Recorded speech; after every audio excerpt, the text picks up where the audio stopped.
សងសាស្នេហាយល់ចិត្តអូនណាំងមិនដែលទៀមទីឱកាំងមិនដែលជំទង់ចិត្តមុំអូនជានិស្សិតគឺហារៀមរាត្រឹមម៉ូតូដុំត្រឹមក្បែរត្រឹមដឹងសុខទុក្ខវមិត្តខលជួពេលនឹកទឹកភ្នែកស្រក់ហូរកាត់ពោបានយល់បញ្ជាក់ការពិតនាមបងមិនស្មើត្រឹមមិត្តធៀបពិតក៏មិនសង្សារត្រឹមនាងជូននំណាពេលមួយដែលបើត្រូវការថ្ងៃនេះទើបបងដឹងថាជីវ៉ាអូនបោកបងប្រាពូម៉ូតូដប់ហើយបងមកគេលឺពាក្យមាសមេស្ដាប់ចប់ជុំគៀងបែដងប៉ុន្មានឆ្នាំនេះតើអ្នកណាអូនហៅថាបងហេតុអ្វីបដូរពីងនួនអងបដូរពាក្យថាបងក៏คล้ายជាពូ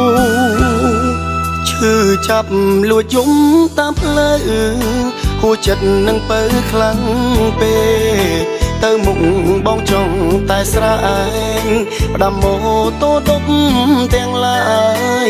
កុំឆាប់ជឿគេពេកត្រូវខ្លាចបេះដូងមនុស្សស្រីនិស្សិតអូនខ្វាំងភក្តីហេតុអ្វីធ្វើបាបរូបបង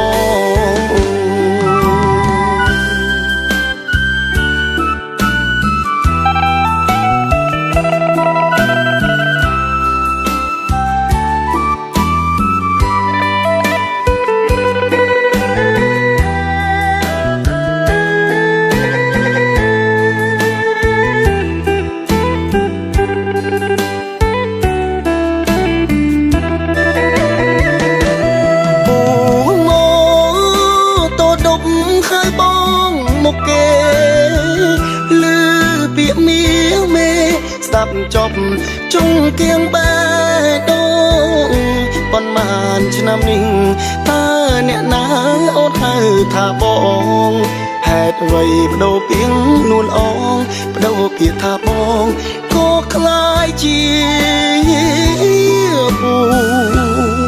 ឈឺចាប់លួចយំតាមផ្លូវហួចចិត្តនឹងពៅខ្លាំងពេកទៅមុខបងចង់តែស្រែងផ្ដាំម៉ូតូដប់ទាំងឡាយកុំឆាប់ជឿ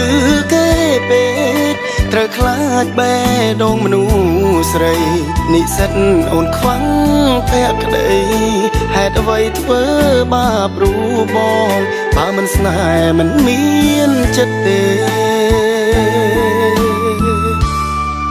ទុកពេលក្បែរបងធ្វើអ្វី